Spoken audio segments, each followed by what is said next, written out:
السلام علیکم او خراغلاس د انګلش بنیادی کورس ته ویلکم ټو بلک بیسک انګلش لینګویج کورس نن زمونږ د انګلش بنیادی کورس اول ورځ او اول درس دی صحیح دی انشاءالله نو راځئ چې شروع کړو.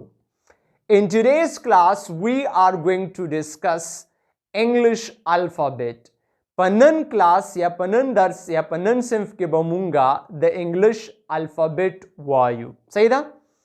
In English language there are 26 alphabet letters.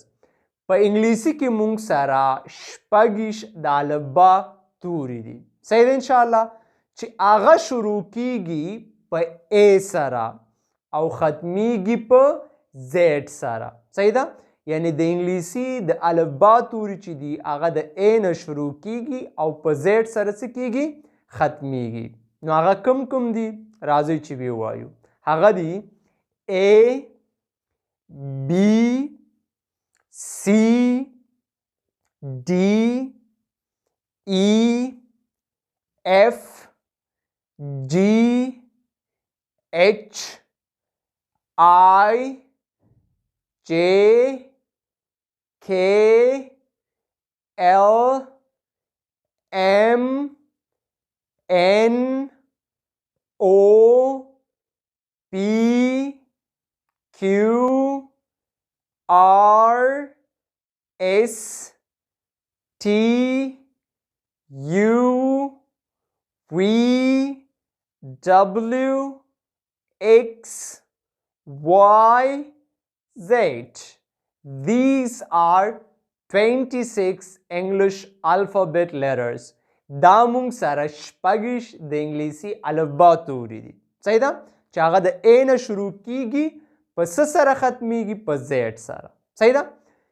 In these 26 English alphabet letters there are 5 vowel letters.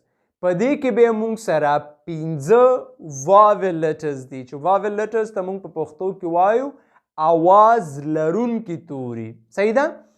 مونږ سره 15 دانې دي. هغه څو دانې دي؟ 15. او په دې کې یو چې دی مونږ سره هغه سپیشل واول دی. څنګه واول دی؟ سپیشل. یا به وروسته وایو چې سپیشل واول څه ته وایي. او شل چې دي دا مونږ سره کانسوننټ لیټرز دي. کانسوننټ لیټرز مطلب نه آواز لرونکي توري. صحیح ده؟ واول لیټرز آواز لرونکي توري او کانسوننټ لیټرز نه آواز لرونکي توري. صحیح ده؟ ښه اوس راځئ چې وګورو چې په دې کې 15 واول لیټرز کم یو دي.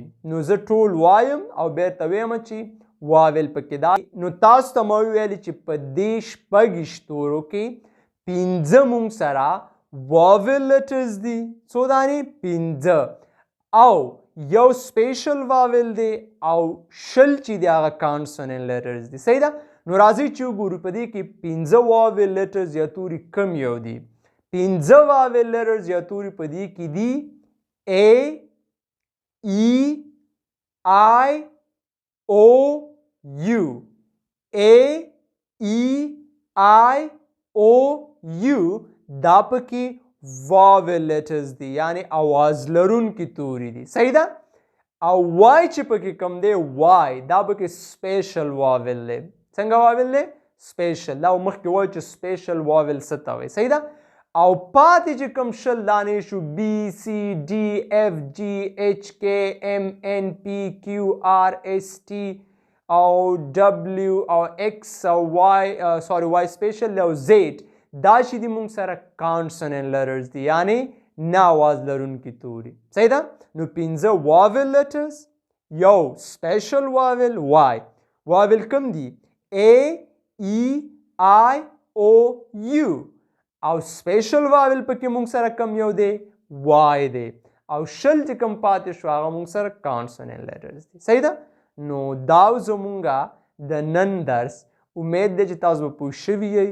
دا ځان سره په کتابچو کې ولیکئ چې مونږ سره په انګلیش کې دومره توري دي او هغه توري چې دي به په 2 یا په 3 برخو تقسیم شوي چې واول دي، سپیشل واول دی او کانسوننټ. صحیح ده؟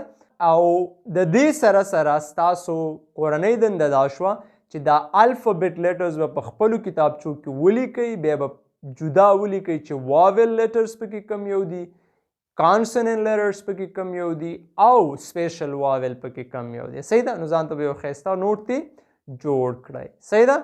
دا زمونږ د نن درس. امید دی چې تاسو به پوه شوي یئ. که څه سوال پوښتنه وي نو موږ نه په کمنټ باکس کې کولی شئ. ښه وخت او خوشحالي. السلام علیکم.